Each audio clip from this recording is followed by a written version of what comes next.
शमशान में जब महर्षि दधीचि के मांसपिंड का दाह संस्कार हो रहा था तो उनकी पत्नी अपने पति का वियोग सहन नहीं कर पाई और पास में स्थित विशाल पीपल वृक्ष के कोटर में 3 वर्ष के बालक को रख स्वयं चिता में बैठकर सती हो गई थी।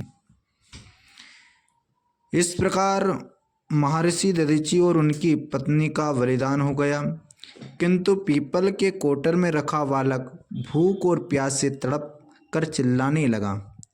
जब कोई वस्तु नहीं मिल पाई तो कोटर में गिरे पीपल के फल को खाकर बड़ा होने लगा।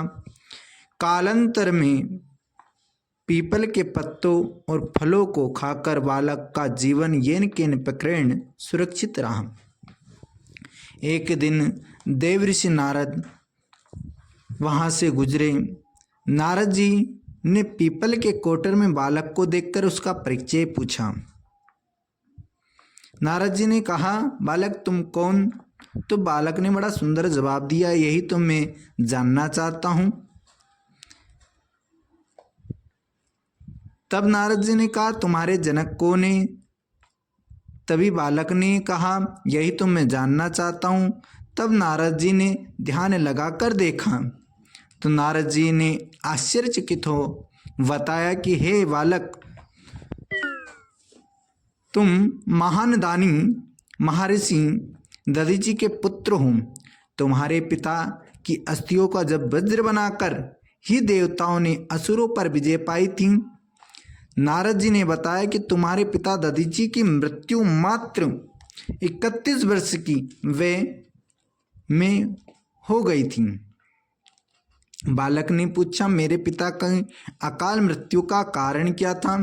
तब नारद जी ने बताया, तुम्हारे पिता पर शनिदेव की महादशा थी।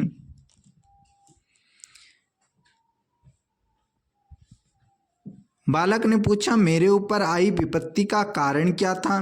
नारद जी ने बताया, शनिदेव की महादशा। इतना बताकर देवऋषि नारद ने पीपल के पत्तों में और गोंदों को खाकर जीने वाले बालक का नाम पिप्पलाद रखा और उसे दीक्षित किया। नारद जी के जाने के बाद बालक पिप्पलाद ने नारद के बताए अनुसार ब्रह्मा जी की घोर तपस्या कर उन्हें प्रसन्न किया। ब्रह्मा जी ने जब बालक पिप्पलाद से वर मांगने को कहा तो पिप्पलाद ने अपनी दृष्टि मात्र से किसी भी वस्तु को जलने की शक्ति मांगी। ब्रह्मा जी ने वर मिलने पर सर्वप्रथम पिप्पलाद ने शनिदेव का आह्वान करने अपने सम्मुख प्रस्तुत किया और सामने पाकर आंखें खोलकर भस्म करना शुरू कर दिया। शनिदेव शरीर जलने लगे, ब्रह्मांड में कोलाहल मच गया। सूर्य पुत्र शनि की रक्षा से सारे देव विफल हो गए।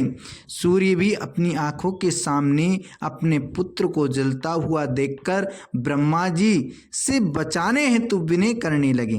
अतः ब्रह्मा जी ने स्वयं पिप्पलाद के सम्मुख पधारे और शनिदेव को छोड़ने की बात कही, किंतु पिप्पलाद तैयार नहीं हुए। ब्रह्मा जी ने कहा कि एक के बदले 2 वर मांगने की बात कही।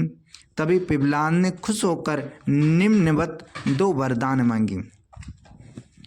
स्वयं पिप्पलाद ने 2 वरदान मांगे। कौन कौन सा? पहला वरदान मांगा कि जन्म से 5 वर्ष तक किसी भी बालक की कुंडली में शनि का स्थान नहीं होगा, जिसमें कोई और बालक मेरे जैसा अनाथ ना हो।